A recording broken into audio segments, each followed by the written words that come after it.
What's up, everybody? Welcome back to Dino Man Podcast, episode number 15. I'm your host, Tyler Williams, and today we're diving into something absolutely epic. We're talking about the Jurassic World Rebirth trailer. Yup, you heard that right. The newest chapter of the Jurassic Park saga is here, and is bringing some insane new creatures, plot twists, and a whole lot of chaos. Now, I know what you're thinking. Tyler, we've seen a ton of dinosaur movies. What makes this one different? Well, buckle up, because we're about to dive into the details of how Jurassic World Rebirth is about to change the game in ways you won't see coming. If you enjoyed this video, be sure to give it a thumbs up. And also be sure to subscribe if you want to see more episodes. So, without further ado, let's get right into it.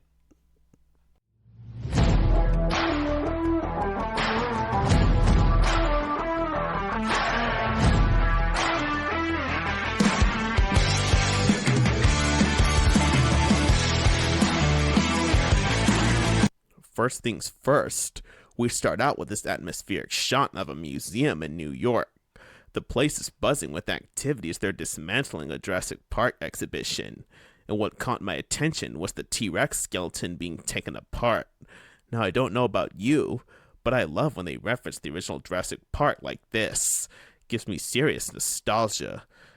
Then we get introduced to Rupert Friend's character Martin Krebs, and he's meeting Dr. Henry Loomis, played by Jonathan Bailey. But here's where it gets interesting. They're working with Scarlett Johansson's character Zora Bennett, a covert operations expert sent on a mission to collect DNA from 3 of the world's largest dinosaurs for a cure to a deadly disease. Yup, you heard me right. A cure. And she's going after some serious heavy hitters in the dino world. Now, after that's set up, we're thrown straight into the action. Zora and Loomis head to Site C, an island that is far different from Isla Nublar and Isla Sorna. This place has a whole new feel. They're trekking through the long grass when Zora looks up, and bam, we see the tail of something massive, and I mean Titanosaurus. There's not one, but 2 of these giants walking across the valley, full on full view, and let me tell you, they look absolutely wild. I'm hyped to see these guys in action. They're giving us some serious kaiju vibes, and I love it. From there, things go full throttle with this incredible shot of the island covered in thick fog. We get our first look at what appears to be the Quetzalcoatlus flying through the mist, and man, this shot gave me serious Peter Jackson's King Kong vibes. It's atmospheric, intense, and just downright gorgeous. Next up, the crew lands in Costa Rica to find someone who can get them on and off the island. Enter Mahershala Ali's character Duncan Kincaid. The guy's a smuggler who's got all the connections, knows how to get things and people where they shouldn't be. And get this, there's a cool little Easter egg in the background. You'll see a megalodon jaw hanging out, which totally ties into those behind-the-scenes images we saw. Duncan's introduction is pretty intense. He's playing poker, and not just with his money, but with his life, too. I mean, this guy's got guts, but we all know, in the Jurassic Park world, it's not the poker hand that's gonna get you, it's the dinosaurs. So, we start setting off on the adventure, and this is where I noticed something cool. Gareth Edwards, the director, is definitely channeling some Jaws vibes. The tension, the suspense, it's all building up like we're gearing up for something massive to happen. I love how he's paying homage to that classic monster movie feel. And then we get this epic shot. Feels like it was taken straight out of the creator. The environment's stunning. And if you look closely, you can spot some man-made structures in the background. This could be where they're hiding something. And knowing Jurassic Park, you know there's something sinister lurking. Alright. So let's talk about what comes next. We see this old fence system with abandoned mining equipment scattered about, and it hits me. They're not just digging for resources. There's gotta be a secret underground facility here, and Duncan's line hits hard. There's no one dumb enough to go where we're going. This is probably his most dangerous mission yet, and I can already feel the tension building up. Next up, we get a scene that's almost too perfect for the dinosaurs. Cannon fodder. Yeah, you know the kind of scene where the humans are gearing up for the big encounter, and it's pretty clear that they're not walking away unscathed. The team's preparing their weapons, and we get a view of the island that gives me major Skull Island vibes. The landscape is beautiful but deceptively calm, and we hear Zora drop a massive revelation. Turns out, this is the original Jurassic Park site, and the real kicker? All the creatures on this island are unfinished specimens. That's a huge deal because it sets up this whole subplot about genetic experimentation gone wrong. Now we cut to the big moment, the container. It's all polished, and you never guess this thing's been sitting here for 32 years. Inside's the iconic tiger-striped velociraptor from the Lost World. But wait, there's more. This isn't just any raptor. It's got a mutation, polycephaly, or two heads. I'm talking about a raptor that's got twice the brains, or in this case, twice the danger. And the fact that they had to experiment to get these raptors right, it really builds up that whole sense of scientific failure, and it just makes the situation that much more terrifying. And then we cut to Loomis, who gets a look at something even more disturbing, an embryo. It's freaky, but we can't quite tell what it's supposed to be. Honestly, it looks like something you'd see in a body horror flick. It's creepy, and it's obvious that whatever InGen's been up to, it's a whole lot more messed up than we ever thought. Now let's talk about the Quetzalcoatlus sequence. This was pure chaos. The team's in a race against time, trying to get a sample from an egg before the mom comes back. And let me tell you, that Mama Quetzal, she's no joke. The crew has to abseil down this cliff. This is where we get one of those iconic shots. Waterfalls, cliffs, the whole Jurassic vibe. And it's stunning. But things go sideways fast when the Mama Quetzal returns. She's pissed, and she's ready to fight. Now I've gotta say, this Quetzal's smaller than the one we saw in Dominion, but she's still a major threat. Loomis gets dragged out of the cave as Zora clings onto the rope. And honestly, it's one of those intense moments where you can feel the stakes rising. But you know, we can't just leave it there, because right after this, Loomis is reminding everyone how dangerous the dinosaurs are, especially the ones that went on a rampage to the original Jurassic Park and were left on this island as a result of InGen's mistakes. And then, he drops the bomb. The worst of the worst were left behind, and now, we're getting a good look at the creatures they got wrong. It's terrifying, but it's also exactly what you'd expect from a Jurassic Park movie. These are the results of too much genetic tampering, and the last thing we want is to run into them. But wait, it doesn't stop there, because next up, we're hit with one of the most iconic Jurassic franchise shots, claws. And I don't just mean any claws, I'm talking about the unmistakable claws of a velociraptor. Now this could be a kitchen scene, which is pretty on the nose, but considering the way things are going, I'm sure the raptors are going to find a way to make things even more terrifying. These guys are lethal, and it's clear that InGen's experiments have resulted in some serious consequences. And then, we get this reveal, a massive hand emerging through the fog, and suddenly, all that lighthearted tension we've had is out the window. This is where the real terror begins. We're introduced to one of the mutants, the result of a failed attempt at creating a new breed of T-Rex. This thing? A monster. It's massive. It's ferocious, and I'm telling you right now, it's gonna give you nightmares. And I know some people aren't vibing with this mutant, but for me, I love it. It's not just another theropod, it's something new, something fresh, and it's about to shake up the franchise in ways we've never seen before. But before we can fully process the mutant, we get a glimpse of Duncan Kincaid, and well, let's just say he's about to do something that's not gonna end well. We can all feel it coming. Duncan's gonna risk his life, and the real question is, how bad is it gonna get for him? I have a feeling this is where he might meet his end. Let's be real, Jurassic Park doesn't let anyone off easy.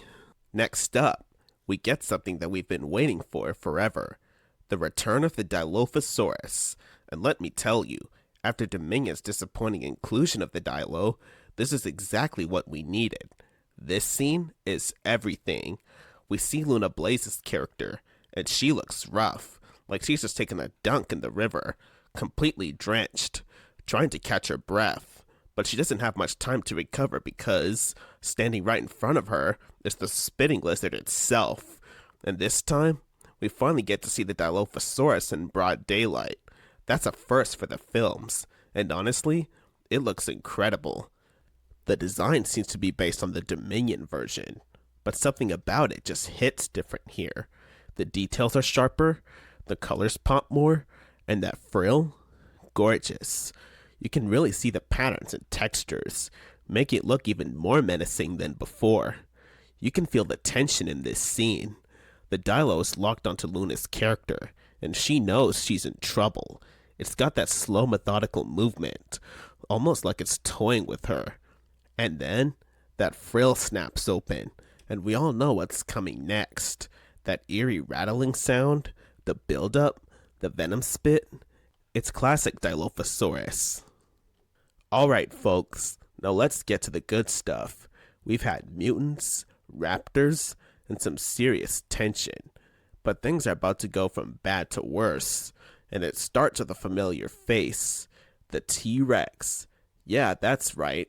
We get a look at the king of the dinosaurs, and to be honest, I was waiting for this moment the entire trailer. It's the same old T-Rex we all know and love, but this time, it's pissed, and it's hungry. And of course, Luna Blaze's character is in the wrong place at the wrong time. We get this stunning shot of the T-Rex in its natural habitat, trying to catch some Z's, but guess what? Luna's character stumbles upon its territory, and this Rex does not look pleased. In fact, it looks downright irritated. It gives this thunderous roar that shakes the whole riverbank, and boom, it's game on. Now you can already guess what happens next. A full-on chase scene, and it's insane. The T-Rex barrels down the river after Luna's character, and I can't help but think, why would you wake up the T-Rex? That's like poking the bear, but 10 times worse. As Luna tries to escape, the T-Rex doesn't let up. It's on her tail the whole way, and it's giving us the kind of suspense we all crave from a Jurassic film. And I've gotta admit, this scene feels like something straight out of Michael Crichton's novel Jurassic Park. There's a river, there's a chase, there's that sense of desperation that comes with trying to outrun a predator that's way faster and stronger than you. It's classic Jurassic. The CGI, even unfinished, looks phenomenal. The texture on the T-Rex's skin looks so detailed, and I swear, the shading and lighting are top notch. And I know, this is still a trailer, but the quality here is already making me think this might be the best we've seen the T-Rex look since The Lost World. Honestly, I think it might be even better than that. You've got these vibrant colored stripes on its body that give it a real sense of personality. This isn't just another lumbering dinosaur. It's got attitude, it's got ferocity, and it's got one goal in mind: catching her. Now let's move on to the next part. We go back to InGen's lab, and it's like a horror movie in there. The team's trapped, and there's this looming sense of dread that builds as we get another look at this mutant dinosaur. It's been following them through the facility, and at this point, it's clear. Things are about to go very, very wrong. The tension is through the roof, and we see some poor lab tech get stuck inside one of the enclosures with the creature. Yeah, that guy's definitely not making it out alive. And here's the thing. Everything in the lab is pristine, but it's all about to unravel. This feels like a flashback scene, where we see the breakdown of this facility, a moment of chaos, kind of like the opening to Jurassic Park, but this time with a more sinister undertone. We all remember how the original facility fell apart, and this is the moment where we realize that the island is not just a place for dinosaurs anymore, it's a place for unholy creations. We're teased with a glimpse of the mutant beast, and at first, you don't know what you're dealing with. It's huge, it's gnarly, and it looks like something that's been molded by pure twisted science.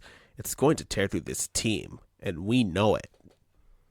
Now we get to the final reveal. The tagline, "Survival is just a long shot." This hits hard, because you know survival is never guaranteed in the world of Jurassic Park. And then, boom, we get the showstopper. We're taken back to the Spinosaurus, and guess what? There's not one, not two, but 3 Spinosaurus. Yes, 3. They're bigger, badder, and they've got a whole new design. And I'm telling you, these things look amazing. We got a taste of the Spinosaurus in the earlier films, but they're really going all out this time. These new Spinosaurus are lean, mean, and more accurate than we've ever seen before. The face has more of a realistic look to it, more like the real thing than the version we saw in Jurassic Park 3. The skull, the neck, the teeth, everything about these creatures screams menace. And the way they interact with the Mosasaurus, it's a symbiotic relationship. The Spinosaurus help defend the territory, and in return, they share the hunt and the food. This is a fresh take on the whole predator-prey dynamic, and it's surprisingly realistic. It's a neat little twist that shakes up the traditional dinosaurs eating each other trope. But wait, there's more. In this sequence, we see Zora, a total baddie, trying to take out one of these massive Spinosaurus with a hunting rifle while she's on the boat. And we all know that's not going to work. The Mosasaurus makes its grand return, and I've got a feeling this scene's going to end in chaos. The Mosasaurus takes a massive leap out of the water, and we can only guess what happens next. It probably capsizes the boat, and well, it's going to get messy.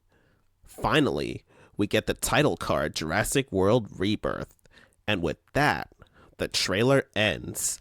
And let me just say, after watching all of that, I'm ready. I'm all in.